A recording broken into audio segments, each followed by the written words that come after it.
Friends कैसे हैं। आशा करता हूं कि बहुत बहुत अच्छे होंगे। और जैसे कि आपको पता है आरआरबी ग्रुप डी का जो है कल एग्जाम होने जा रहा है, तो मात्र अब से कुछ ही घंटों का समय बच चुका है आपको एग्जाम हॉल में जाने से पहले। और कल जिनका भी पेपर है, ठीक है, किसी भी शिफ्ट में हो, आप इस क्लास को एक बार शुरू से लेके अंत तक देख लेना। एक से लेके और 100 तक के पूरे प्रश्नों को देख लेना। उसके बाद से एग्जाम हॉल में आप चले जाना, क्लास को अंत तक देखना। ये गारंटी है कि आपके एग्जाम हॉल में डायरेक्ट यहाँ से प्रश्न पूछे जाएंगे। तो जितने भी मेरे दोस्त हैं जो आरआरबी ग्रुप डी के एग्जाम को कल देने जा रहे हैं, उनके लिए सुनहरा मौका है कि अभी भी आप लोगों के पास कुछ समय बचे हुए हैं। और उससे पहले मैं आपके लिए एक स्पेशल रामबाण प्रश्नों के साथ, जैसे कि मैंने कहा था कि आपको रामबाण प्रश्नों के साथ हम एक क्लास देने वाले हैं दोपहर में, जो कि आपके सामने हम लेकर आ चुके हैं। और मुझे लगता है कि 100% आप जो है अगर इसे बेहतर तरीके से रट लेते हो तो 100% आप बेहतर स्कोर करके आओगे एग्जाम हॉल में, क्योंकि इससे बाहर नहीं पूछा जाएगा। ठीक है, हमने पूरे के पूरे पेपर बना रखा है। उसमें मैथ का भी प्रश्न है, रीजनिंग का भी, साइंस का भी, करंट अफेयर, जीके का भी। मतलब जैसा पेपर आएगा सेम टू सेम आपको यहाँ पे देखने को मिलेगा। और बिल्कुल D2 प्रश्न यहाँ से फंसने वाले भी हैं आपके एग्जाम हॉल में। तो हर एक प्रश्न देख लेना, ये नहीं कि आप मैथ के प्रश्नों को देख लेना फिर साइंस के देख लेना, तो एक सब्जेक्ट से सिलेक्शन नहीं होगा। आपको भी पता है कि ग्रुप डी में अब 70-75 जो है अंक लाने पड़ रहे हैं इस समय। ठीक है, तो कट ऑफ हाई जाने वाला है, तो बिल्कुल तैयारी हम हाई करेंगे। ठीक है, आप लोगों से रिक्वेस्ट है कि पहला प्रश्न सॉल्व करने से पहले आप जितने भी मेरे दोस्त हैं जो इस क्लास को देख रहे हैं, बिल्कुल क्लास को लाइक कर दीजिए। देखिए, अगर आपको लगता है कि आपके लिए हमने मेहनत कर रखा है तो एक लाइक आप जरूर कर दीजिएगा। जितने भी मेरे दोस्त हैं आप एक लाइक जरूर करिएगा। एक लाइक आपके लिए, आपका लाइक हमारे लिए बहुत मायने रखता है। ठीक है, और शेयर भी कर सकते हैं आप लोग, अगर आपको लगता है तो शेयर जरूर कर दीजिएगा अपने ग्रुप में। पहला प्रश्न गणित का ही पूछा गया है कि 6,000 रुपये के एक मोबाइल पर 35% और 20% के क्रमिक छूट दिया जाता है, तो प्रभावित छूट क्या होगा। देखिए, ओवरऑल छूट जो है इस पे कितना है ये हमें बताना है। तो देखिए, हमें रुपया में नहीं दिया गया, यहाँ पे परसेंटेज में बता रहा है कि देखिए हमने 2 बार छूट दिया है। एक बार तो हमने दिया है 35, एक बार दिया है 20। तो ओवरऑल छूट कितना हुआ, ओवरऑल हम छूट कितना दिए हैं उस ग्राहक को, ये हम लोगों से पूछा जा रहा है। हम सिंपली चलेंगे, आसान मेथड से चलेंगे। हमें कोई भी अगर सामान है तो उसे हम मान लेते हैं कि 100 रुपया में खरीदा गया है। ठीक है, कोई दिक्कत नहीं है, 100 रुपया में। इसके बाद इसने कहा 35% का जो है उस पर छूट दे दो।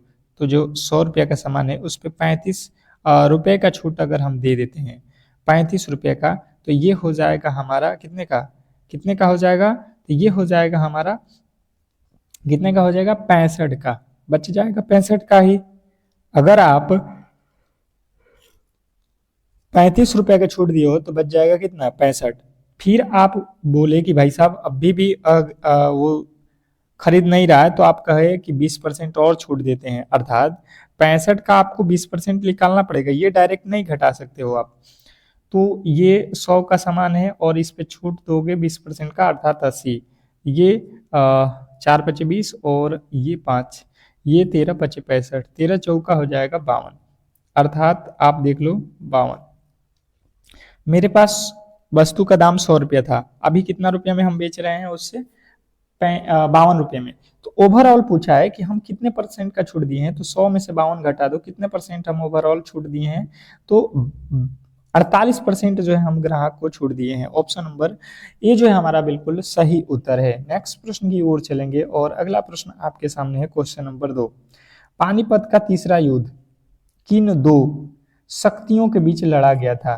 पानीपत का जो है दूसरा युद्ध किन 2 शक्तियों के बीच लड़ा गया था, बताइएगा। जो पानीपत का, सॉरी तीसरा युद्ध है ना, तीसरा युद्ध पूछा गया दूसरा नंबर क्वेश्चन में। पानीपत का तीसरा युद्ध किसके बीच लड़ा गया था, तो मराठा और अहमद शाह अब्दाली, अमजद शाह अब्दाली, आपको याद रखना है, ऑप्शन नंबर ए। नेक्स्ट प्रश्न आपके सामने है कि यदि 1 जनवरी 2012 को रविवार था तो 1 जनवरी 2013 को कौन सा दिन होगा। देखिए, ओवरऑल देखिएगा, पूरे के पूरे 1 साल का गैप हमें दिया गया है। हम 2012 से 2013 में प्रवेश कर रहे हैं, मतलब एक साल में। तो सबसे पहले 2012 देखेंगे। 2012 जो है लीप वर्ष है या साधारण वर्ष है?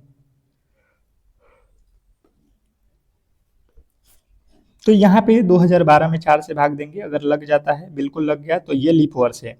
और जब लीप वर्ष में जाएंगे तो हम क्या करते हैं, +2 करते हैं। अगर नॉर्मल जो है साधारण वर्ष होता है तो उसमें 1 प्लस करते हैं। तो ये 2013 है, यहाँ पे रविवार है तो इसमें 2 दिन और जोड़ देना है। मंडे हो जाएगा और मंडे के बाद अगला दिन जो है ट्यूसडे हो जाएगा। 2 दिन जोड़ने के बाद, 2 दिन के बाद, अर्थात आपने अगर मंगलवार बता रखा है तो ये बिल्कुल सही उत्तर है। इसमें कहीं से किसी तरीके के डाउट नहीं होना चाहिए। नेक्स्ट प्रश्न आपके सामने है क्वेश्चन नंबर 4। चौथा नंबर प्रश्न आपके सामने है,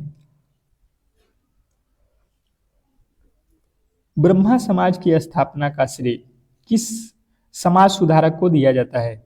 ब्रह्मा समाज के स्थापना का श्रेय किस समाज सुधारक को दिया जाता है? क्वेश्चन नंबर आपके सामने है 4। चौथे नंबर प्रश्न के जो राइट उत्तर है, सभी लोगों को पता है कि जो है राजा राम मोहन राय जो है ये ब्रह्म समाज के संस्थापक है। Option number A. ये बहुत बार आपके एग्जाम हॉल में पूछा गया है, इस बार भी पूछेगा। आप ध्यानपूर्वक ऐसे प्रश्नों को एक बार देख लो, ठीक है। अगला प्रश्न आपके सामने है, हमारे सौर मंडल का सबसे विशाल ग्रह कौन सा है? हमारे सौर मंडल का सबसे विशाल मतलब बड़ा ग्रह कौन सा है? Question number 5। 5वें नंबर प्रश्न के राइट उत्तर बताएंगे सभी लोग। क्वेश्चन नंबर 5 पूछ रहा है कि हमारे सौर मंडल का सबसे विशाल ग्रह कौन सा है? तो जितने भी मेरे दोस्त हैं जो बता रहे हैं बृहस्पति, ऑप्शन नंबर ए आपका बिल्कुल राइट उत्तर है, बृहस्पति। नेक्स्ट प्रश्न आपके सामने है क्वेश्चन नंबर 6। छठा नंबर प्रश्न है कि यदि 3 संख्याओं का योग 240 है, दूसरी और पहली संख्याओं का अनुपात यहाँ पे 3:2 है, तथा तीसरी और दूसरी संख्या का अनुपात 2:3 है, तो दूसरी संख्या जो है हम लोगों से पूछा जा रहा है। तो देखिए बिल्कुल आपको सबसे पहले देखना है इसने क्या कहा। ये दूसरी संख्या हम इस तरीके से लिखते हैं रोमन में, दूसरी संख्या और पहली संख्या का अनुपात दिया है, कितना दिया है? 3:2। आगे कह रहा है तीसरी संख्या और दूसरी संख्या का अनुपात, तीसरी संख्या और दूसरी संख्या, तीसरी संख्या और दूसरी संख्या को हम एक साथ लिखेंगे तभी तो अनुपात बना सकते हैं। कितना है? 2:2 कितना है? 3। तो इधर खाली है तो इधर 3 बढ़ेगा, इधर भी 3 बढ़ेगा, तो अनुपात बनाएंगे तो यहाँ पे क्या मिलने वाला है? देखिए इसमें भी, इस लाइन में भी 3 है, इस लाइन में भी 3 है, इस लाइन में भी 3 है, तो 3 से 3 खत्म, अर्थात 2:3:2 हो जाएगा। ओवरऑल हम इसमें का इनको जोड़िएगा तो हो जाएगा 240। हम जोड़ रहे 2 3 5 2 7, ये 7x बराबर हो रहा है। देखिएगा यहाँ पे 240 नहीं है, 210 है, यहाँ पे टाइपिंग एरर है, 210 है। यहाँ से x का वैल्यू निकालेंगे तो ये हो जाएगा 7 3 21 30। इसने पूछा है दूसरी संख्या, तो दूसरी संख्या क्या है हम लोग के पास? दूसरी संख्या 3 है, तो इसमें 3 से गुणा कर दो, 3 3 9। वह संख्या जो है 90 है। ऑप्शन नंबर ए जो है हमारा बिल्कुल राइट उत्तर है। नेक्स्ट प्रश्न आपके सामने है, संवैधानिक उपचार का जो है अधिकार किस अनुच्छेद के अंतर्गत दिया गया? संवैधानिक उपचार का अधिकार किस अनुच्छेद के अंतर्गत दिया गया? Question number 7। संवैधानिक उपचार का अधिकार किस अनुच्छेद के अंतर्गत दिया गया? तो जिनने बताया है कि जो है आर्टिकल 32 के अनुसार, ऑप्शन नंबर ए हमारा बिल्कुल सही उत्तर है। जिन्होंने ए को चुन रखा है उनके बिल्कुल राइट उत्तर है। नेक्स्ट प्रश्न की ओर चलेंगे और अगला प्रश्न आपके सामने है क्वेश्चन नंबर 8। सुंदर वन क्षेत्र मुख्यतः किस प्रकार के वनों के लिए प्रसिद्ध है? सुंदर वन क्षेत्र मुख्यतः किस प्रकार के वनों के लिए प्रसिद्ध है? Question number 8। 8वें नंबर प्रश्न के राइट उत्तर बताएंगे सभी लोग। क्वेश्चन नंबर 8 पे आ चुके हैं, सभी लोग बताएंगे कि सुंदर वन क्षेत्र मुख्य रूप से किस प्रकार के वनों के लिए प्रसिद्ध है? तो जिन्होंने बताया यहाँ पे मैग्रो वन के लिए, बिल्कुल आपके राइट उत्तर है ऑप्शन नंबर ए। जिन्होंने ए को चुन रखा है उनके बिल्कुल राइट उत्तर है, जिन्होंने ए को चुना है। नेक्स्ट प्रश्न की ओर चलेंगे और अगला प्रश्न आपके सामने है क्वेश्चन नंबर 9। 9वां नंबर प्रश्न है कि यदि प्लस का अर्थ माइनस तथा गुणा का अर्थ भाग चिन्ह को आपस में बदल दिया जाए तो इसके जो है वैल्यू क्या आने वाले हैं, ये जो हमें दिया गया है इसके वैल्यू बताने हैं। मैं फिर कह दे रहा हूं कि जितने भी मेरे दोस्त हैं जो अब तक क्लास को लाइक नहीं किए हैं, तो आप प्लीज क्लास को लाइक करके चैनल को सब्सक्राइब करके जुड़ जाओ, ताकि हर एक क्लास की जो नोटिफिकेशन है सबसे पहले आप तक पहुंचे, ठीक है।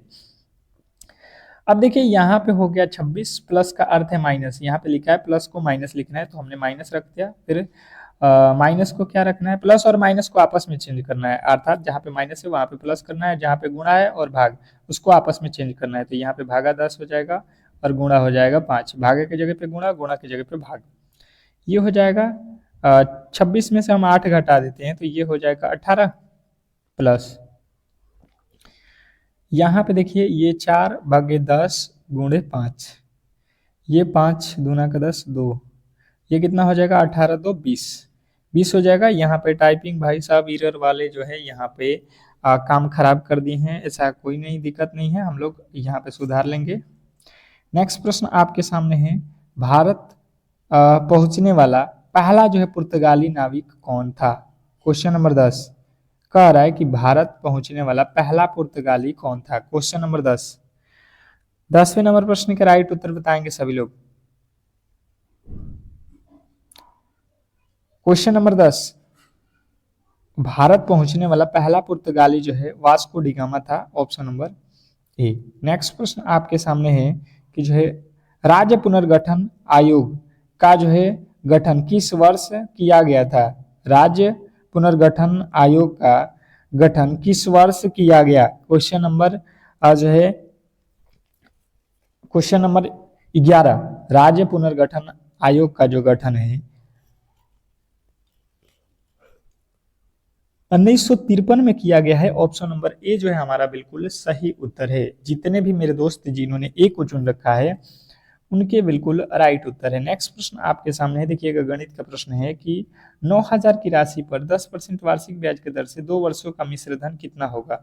क्वेश्चन नंबर 12, 12वें नंबर प्रश्न के जो राइट उत्तर है बताइएगा सभी लोग। क्वेश्चन नंबर हम लोग 12 पे आ चुके हैं और जितने भी मेरे दोस्त हैं जो इस क्लास को देख रहे हैं बताएंगे। मैथ का प्रश्न है, देखिए सिंपल लॉजिक है, हमसे कह रहा है मिश्र धन बताओ, तो सबसे पहले हम ब्याज निकालेंगे।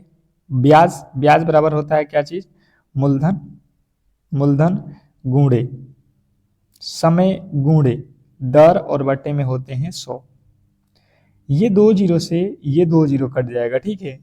10 दूना का 20, 20 में यहाँ से 18 से गुणा करोगे तो 2 9 दूना 18, अर्थात यहाँ पे हो जाएगा 1800 रुपया, 1800 रुपया हमें मिला ब्याज। पर इसने कहा है भाई साहब मिश्रधन बताओ, हमसे पूछा गया है एक सवाल में मिश्रधन निकालने का। तो मिश्रधन बराबर क्या होता है आपको पता है, मूलधन प्लस ब्याज। तो मूलधन हमारे पास है 9 और ब्याज है 1800, तो 9000 और 1800 जोड़ लो तो कितना हो जाएगा 10,800 रुपया जो है मुझे लगता है आपका भी आया होगा ऑप्शन नंबर ए।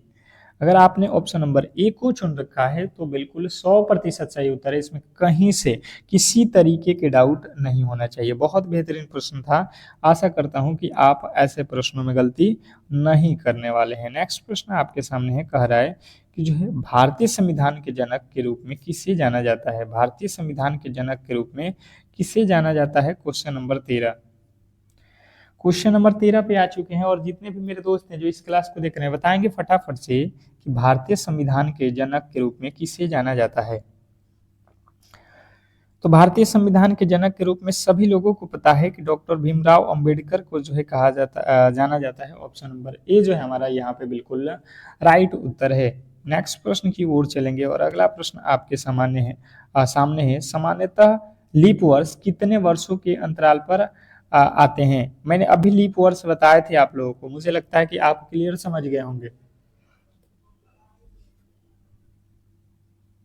इसने पूछा है कि सामान्यतः लीप वर्ष कितने वर्ष के बाद आते हैं। तो मैंने अभी आपको बताया कि जिस वर्ष जिसमें 4 से भाग लगता है, तो आप देख लो कि अगर मान के चलो 2004 है, क्योंकि इसमें 4 से भाग लग जाएगा, तो फिर उसके बाद से 5 आएगा, 5 में भाग नहीं लगेगा, 6 में भी नहीं लगेगा, 7 में भी नहीं लगेगा, 2008 में भाग लगेगा। यहाँ से गैप देख लो कितने वर्ष का है, 4 वर्ष का, या इसके आगे भी जाओगे तो 4-4 वर्ष के ही गैप पर यहाँ पे भाग लगने वाला है, अर्थात लीप वर्ष हर 4 वर्षों के बाद लगता है। ठीक है, ऑप्शन नंबर ये जो है हमारा बिल्कुल राइट उत्तर है। नेक्स्ट प्रश्न आपके सामने है क्वेश्चन नंबर 15। कह रहा है कि जो है 36 कुर्सियों का क्रय मूल्य 45 कुर्सियों के विक्रय मूल्य के बराबर है, तो हानि प्रतिशत ज्ञात करें। ये प्रश्न कहीं ना कहीं जो है इसमें आप लोग बहुत कंफ्यूज रहते हो। ऐसे प्रश्नों में काफी ज्यादा हम देखते हैं कि कंफ्यूज रहते हो, जबकि होता ये बहुत ईजी है। इसमें कह रहा है कि 36 कुर्सी हैं। कितने कुर्सी हैं भाई साहब? 36 कुर्सी हैं। ठीक है, कोई दिक्कत नहीं है। इनका क्रय मूल्य अर्थात सीपी जो है ये जो है बराबर है किसके? 45 एसपी के। ठीक है, कोई दिक्कत नहीं है। अब बताइएगा यहाँ पे कि जो है क्रय मूल्य का वैल्यू यहाँ से इस तरफ निकालते हैं तो इस तरफ है 45, और एसपी का वैल्यू अगर हम निकालने जाएंगे तो यहाँ पे हो जाएगा मेरा 36। मतलब मैं कोई सामान 45 रुपया में खरीदा हूँ और 36 रुपया में बेच रहा हूँ, तो मुझे होगा लॉस। कितने रुपया का लॉस होगा? 9 रुपये का। पर इसने कहा परसेंटेज में बता दो भाई साहब, तो बट्टे में 45 क्रय मूल्य पर ही हानि होता है। अब ये 9 पचे 45, 5 के पहाड़े में 20 पचे 100। तो आपको क्लियर समझ में आ गया होगा कि कितने परसेंट का जो है यहाँ पे हानि हुआ है? 20% का। अगर आपने ऑप्शन नंबर ए को चुन रखा है तो ये बिल्कुल सही उत्तर है। नेक्स्ट प्रश्न आपके सामने है क्वेश्चन नंबर 16। कह रहा है कि संविधान में भारत को संपूर्ण प्रभुता संपन्न किस भाग में कहा गया? Question number 16। 16वें नंबर प्रश्न के जो राइट उत्तर है बताएंगे सभी लोग। संविधान में भारत को संपूर्ण प्रभुता संपन्न किस भाग में कहा गया? Question number 16। 16वें नंबर प्रश्न के राइट उत्तर हो जाएगा प्रस्तावना में। क्वेश्चन नंबर 16 जिन्होंने बताया है प्रस्तावना, उनके बिल्कुल राइट उत्तर है। नेक्स्ट प्रश्न की ओर चलेंगे और अगला प्रश्न आपके सामने है। कह रहा है यहाँ पे कि जो है यदि रेशमा रिहाना के घर से 500 मीटर दक्षिण जाती है, फिर जो है 500 मीटर पूरब जाती है, उसके बाद से जो है दाएं मुड़ती है और 500 मीटर चलती है, और अंत में 1 किलोमीटर चलकर कॉलेज पहुंचती है, तो कॉलेज रिहाना के घर से किस दिशा में स्थित है? अब देखिए दिशा मैंने आपको पढ़ा रखा है कि भाई साहब ऊपर उत्तर होता है, नीचे दक्षिण, ये पूरब और ये पश्चिम होता है। बिल्कुल क्लियर है? बिल्कुल क्लियर है। इसमें अब कह रहा है कि रेहाना घर से निकली और 500 मीटर दक्षिण। अगर हम यहाँ से निकलेंगे तो 500 मीटर नीचे जाएंगे, दक्षिण हो गया 500 मीटर।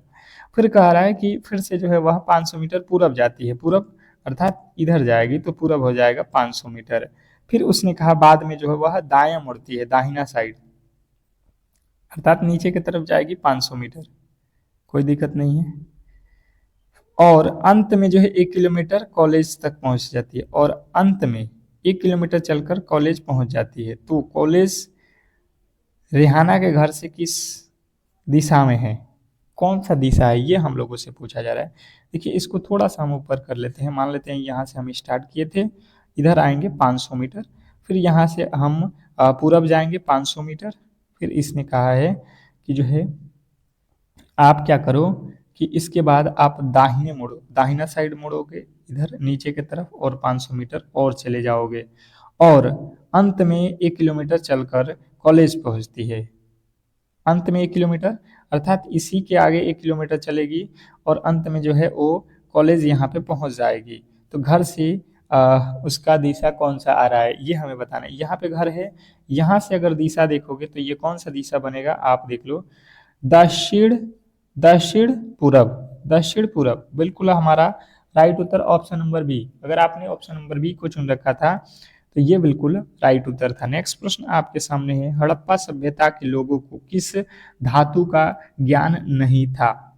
क्वेश्चन नंबर 18 में देखिएगा क्या पूछा गया है कि हड़प्पा सभ्यता के लोगों को किस धातु का ज्ञान नहीं था? ज्ञान नहीं था पूछा गया है। तो जितने भी मेरे दोस्त बता रहे हैं यहाँ पे कि जो है लोहा का ज्ञान नहीं था, ऑप्शन नंबर सी हमारा बिल्कुल सही और सटीक उत्तर है। नेक्स्ट प्रश्न की ओर चलेंगे और अगला प्रश्न आपके सामने है, विश्व बैंक का मुख्यालय कहाँ स्थित है? विश्व बैंक का मुख्यालय कहाँ स्थित है? बताइएगा सभी लोग, विश्व बैंक का मुख्यालय कहाँ स्थित है? क्वेश्चन नंबर जो है 19वें नंबर प्रश्न के जो राइट उत्तर है बताएंगे सभी लोग। क्वेश्चन नंबर 19, विश्व बैंक का मुख्यालय कहाँ स्थित है? तो देखिए विश्व बैंक का मुख्यालय ये अमेरिका में वाशिंगटन डीसी शहर में है। ऑप्शन नंबर ए हमारा बिल्कुल सही उत्तर है कि जो है वाशिंगटन डीसी आपको याद रखना है। नेक्स्ट प्रश्न आपके सामने है क्वेश्चन नंबर जो है 20वां नंबर प्रश्न कह रहा है कि यदि 120 आदमी किसी कार्य को 24 सप्ताह में पूरा कर सकते हैं तो 40 आदमी और जोड़ दिए जाए तो वही कार्य कितने दिनों में पूरा होगा? क्वेश्चन नंबर 20वें नंबर प्रश्न के जो राइट उत्तर है बताइएगा सभी लोग। क्वेश्चन नंबर 20 पे आ चुके हैं, सभी लोग बताएंगे यहाँ पे।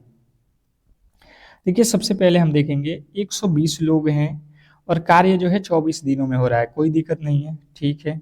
MDH वाला फॉर्मूला होता है यहाँ पे। फिर कह रहा है कि 40 आदमी और जोड़ दिया जाए। पहले आदमी कितने थे भाई साहब? 120। 40 आदमी और जोड़ देंगे तो टोटल हमारे पास हो जाएंगे आदमी 160। तो यहाँ पे कह रहा है कि वही कार्य कितने दिनों में होगा, तो कितने दिन में होगा यहाँ पे डी हमें ज्ञात करना है। तो देखो यहाँ से हम काटने जाएंगे तो 1 0 से 1 0 कट जाएगा। ये 8 के पहाड़े में 3 मर्त में, 8 के पहाड़े में 2 मर्त में, 2 के पहाड़े में ये 6 मर्त में, 36 18, अर्थात जो दिनों का समय लगेगा वो 18 दिन। इसने क्या कहा कि वही कार्य कितने दिनों में पूरा होगा, वही कार्य कितने दिनों में पूरा होगा। पर यहाँ पे देखिएगा ये सप्ताह में दिया गया भाई साहब और यहाँ पे दिन पूछ रहा है, तो 18 सप्ताह में कितने दिन होंगे? 18 में 7 से गुणा कर दो, कितना हो जाएगा? 18 7 126। ऑप्शन नंबर बी जो है हमारा बिल्कुल राइट उत्तर है। नेक्स्ट प्रश्न आपके सामने है, कह रहा है कि पहली पंचायती योजना में किस क्षेत्र को सर्वोच्च प्राथमिकता दी गई थी? बताइएगा सभी लोग। इसने कहा है कि पहली पंचवर्षीय योजना में किस क्षेत्र को सर्वोच्च प्राथमिकता दी गई थी? क्वेश्चन नंबर 21वें नंबर प्रश्न की बात की जाए तो पहली जो पंचवर्षीय योजना थी उसमें जो हम लोगों ने कृषि को जो है प्राथमिकता दिया था। ऑप्शन नंबर ए जो है हमारा बिल्कुल राइट उत्तर है। नेक्स्ट प्रश्न आपके सामने है, कह रहा है कि अकबर के नवरत्नों में वित्त व्यवस्था का जो है दायित्व किसके पास था? अकबर के नवरत्नों में किस वित्त व्यवस्था का दायित्व किसके पास था? क्वेश्चन नंबर 22वें नंबर प्रश्न के राइट उत्तर हो जाएगा टोडरमल। टोडरमल जो है आपके बिल्कुल राइट उत्तर है, ऑप्शन नंबर ए। अगर आपने ऑप्शन नंबर ए को चुन रखा है तो ये बिल्कुल सही उत्तर है। नेक्स्ट प्रश्न आपके सामने है, कह रहा है question number 23, east India company को इंग्लैंड की महारानी द्वारा चार्टर किस वर्ष दिया गया? चार्टर किस वर्ष दिया गया ये हम लोगों से पूछा गया है कि ईस्ट इंडिया कंपनी की महारानी को किस वर्ष महारानी द्वारा जो है चार्टर वर्ष दिया गया। तो जितने भी मेरे दोस्त बता रहे हैं यहाँ पे 1600 ईस्वी जो था इसी वर्ष को जो है दिया गया था। नेक्स्ट प्रश्न आपके सामने कह रहा है, यदि कुछ कैलकुलेटर पत्थर हैं और सभी कैलकुलेटर पेन हैं तथा कोई भी कैलकुलेटर ऑक्टोपस नहीं है तो कौन सा निष्कर्ष निश्चित रूप से सही है? कथन और निष्कर्ष के प्रश्न हैं, आप बिल्कुल यहाँ पे ध्यानपूर्वक देखिएगा क्योंकि रीजनिंग में खास करके 2 प्रश्न आपको देखने को मिल जाएंगे। कुछ कैलकुलेटर को मैं लिखता हूँ कि कह रहा है कि कुछ कैलकुलेटर जो हैं आपके पत्थर हैं, पत्थर को मैं लिख दूं पी, चलो कोई दिक्कत नहीं है। फिर यहाँ पे आगे कह रहा है कि सभी कैलकुलेटर पेन है। सभी कैलकुलेटर जितने भी कैलकुलेटर हैं, ये तो पेन है ना, कैलकुलेटर हमें देखना है, जितने भी कैलकुलेटर हैं ये सभी के सभी किसके अंदर हैं? तो पेन के अंदर है, ठीक है, पीई पेन। अब कह रहा है कोई भी कैलकुलेटर ऑक्टोपस नहीं है। कैलकुलेटर ऑक्टोपस नहीं है, ऑक्टोपस को हम ओ से लिखते हैं, ये इससे दूरी बना के रखता है, किससे? ये वाला से। तो कौन सा निष्कर्ष निश्चित रूप से सही है? कुछ पेन पत्थर है, पेन का कुछ हिस्सा पत्थर में है, बिल्कुल है, ये तो बात बिल्कुल सही है। दूसरा, कोई पेन ऑक्टोपस नहीं है, पेन का कोई भी हिस्सा ऑक्टोपस नहीं है, ऐसा तो हमें दिखाई नहीं दे रहा है। आ, तीसरा, सभी पत्थर पेन है, सभी पत्थर, पत्थर को मैंने लिखा है पी से, सभी पत्थर पेन है, बिल्कुल नहीं है भाई साहब, ये भी बात गलत है, ये भी बात गलत है। सभी ऑक्टोपस पेन है, ऑक्टोपस वाला पेन के हिस्सा में है, बिल्कुल नहीं है भाई साहब। तो हमारा केवल और केवल ऑप्शन नंबर ए सही है। नेक्स्ट प्रश्न आपके सामने है, भारतीय संविधान में कुल कितने सदन होते हैं? भारतीय संविधान में टोटल सदनों की संख्या हम लोगों से पूछा गया है, क्वेश्चन नंबर 25 कि जो है भारत में कुल कितने जो है सदन होते हैं। तो जितने भी मेरे दोस्त बताए हैं कि भारत में एक लोकसभा होता है और एक राज्यसभा होता है, अर्थात 2 सदन होते हैं। ऑप्शन नंबर पहला वाला ही हमारा राइट उत्तर है। अगला प्रश्न है कि आपका कह रहा है एनडीपी का पूरा नाम क्या है? एनडीपी का पूरा नाम क्या है? क्वेश्चन नंबर 26वें नंबर प्रश्न का राइट उत्तर आपको याद रखना है कि जो है net domestic product, net domestic product आपका बिल्कुल राइट उत्तर है। नेक्स्ट प्रश्न आपके सामने है क्वेश्चन नंबर 27, बक्सर के युद्ध में अंग्रेजों का जो है सामना किससे हुआ था? बक्सर के युद्ध में अंग्रेजों का सामना किससे हुआ था? क्वेश्चन नंबर 27, क्वेश्चन नंबर 27 आपको बताना है कि जो है बक्सर के युद्ध में अंग्रेजों का सामना किससे हुआ था? तो मीर कासिम, सुजाउद्दौला एवं शाह आलम द्वितीय से हुआ था। नेक्स्ट प्रश्न आपके सामने है, रॉलेट एक्ट किस वर्ष लागू किया गया था? रॉलेट एक्ट किस वर्ष लागू किया गया था? क्वेश्चन नंबर 28 आपको बताना है कि रॉलेट एक्ट जो है भारत में कब लागू किया गया था? तो रॉलेट एक्ट 1919 में जो है लागू किया गया था। ऑप्शन नंबर ए जो है हमारा बिल्कुल सही और सटीक उत्तर है। मैं आपसे फिर कह रहा हूं कि जितने भी मेरे दोस्त एग्जाम हॉल में जा रहे हैं, बिल्कुल आप लोग क्लास को लाइक करके चैनल को सब्सक्राइब करके रख लो, क्योंकि एक क्लास आपको शाम में 8 PM पे आने वाला है और उसको बिल्कुल ही आप जो है किसी भी एंगल से मिस मत करना, उसको देखकर ही जाना एग्जाम हॉल में।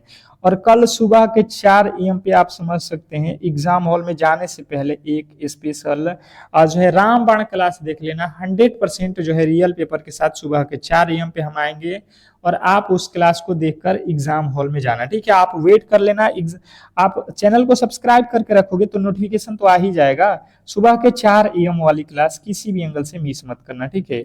नेक्स्ट प्रश्न आपके सामने है, मध्य प्रदेश को प्रायः किस उपनाम से जाना जाता है? मध्य प्रदेश को प्रायः किस उपनाम से जाना जाता है? क्वेश्चन नंबर 29वें नंबर प्रश्न के राइट उत्तर आपको याद रखना है, भारत का हृदय। नेक्स्ट प्रश्न आपके सामने है, किस मुगल शासक के शासनकाल में ताजमहल का निर्माण हुआ था? किस मुगल शासक के शासनकाल में ताजमहल का निर्माण हुआ था? तो ये तो बिल्कुल इजी है, शाहजहां ने। नेक्स्ट प्रश्न आपके सामने है, अंतर्राष्ट्रीय मुद्रा कोष की जो है स्थापना किस वर्ष हुई? अंतर्राष्ट्रीय मुद्रा कोष की स्थापना कब हुई? क्वेश्चन नंबर 31वें नंबर प्रश्न के राइट उत्तर बताएंगे। क्वेश्चन नंबर 31 जिन्होंने बताया है यहाँ पे 31वें नंबर प्रश्न का right Uttar 1944, option number A हमारा बिल्कुल सही और सटीक उत्तर है। नेक्स्ट प्रश्न की ओर चलेंगे और अगला प्रश्न है कि यदि एक कक्षा में सृजा शीर्ष से 14वें स्थान पे है और राहुल नीचे से 7वें स्थान पे है तथा दोनों के बीच में 4 विद्यार्थी हैं, तो कुल विद्यार्थियों की संख्या। अब देखिए यहाँ पे तो बहुत सिंपल है, अगर मान के चलो कि राहुल इधर से चल रहा है, ठीक है, सृजा है ना, सृजा मान को इधर से चल रही है, तो यहाँ पे इसका स्थान 14वां है। इधर से काउंट करते करते चलेंगे तो सृजा का स्थान 14वें नंबर पे है। फिर इसने कहा कि भाई साहब इधर से अगर आप आ रहे हो नीचे से, मतलब इधर से हम समझ लेंगे आ रहे हो, तो राहुल का यहाँ पे स्थान जो है ये 7वां है और इनके बीच में 4 विद्यार्थी यहाँ पे हैं, इनके बीच में भी 4 लोग हैं। तो अब देखो इधर से 14 लोग हैं, फिर बीच में 4 लोग हैं और अंत में 7 लोग हैं, तो 7 × 21 4 25 कितने लोग हुए भाई साहब? 14 7 फिर 4 विद्यार्थी बीच में, तो कुल विद्यार्थियों की संख्या तो कितना हो रहा है? 14 25 ही हो रहा है भाई साहब, 25 हो रहा है। कहाँ पे 25 आपको लिखना चाहिए भाई साहब, टाइपिंग एरर वाले भाई साहब ने तो गलत ही छाप दिया है, ठीक है? चलिएगा नेक्स्ट अगला प्रश्न आपके सामने है, कह रहा है कि पृथ्वी को नीला ग्रह क्यों कहा जाता है? पृथ्वी को नीला ग्रह क्यों कहा जाता है? बताएंगे सभी लोग। क्वेश्चन नंबर 33, पृथ्वी को नीला ग्रह जो है जल की अधिकता के कारण कहा जाता है। पृथ्वी के जो 1/3 हिस्सा है वो जल से ढका हुआ है, इसीलिए जो है पृथ्वी को नीला ग्रह भी कहा जाता है। नेक्स्ट प्रश्न आपके सामने है कि अस्पृश्यता को समाप्त करने का जो है प्रावधान किस अनुच्छेद में है? अस्पृश्यता को समाप्त करने का जो है प्रावधान किस अनुच्छेद में है?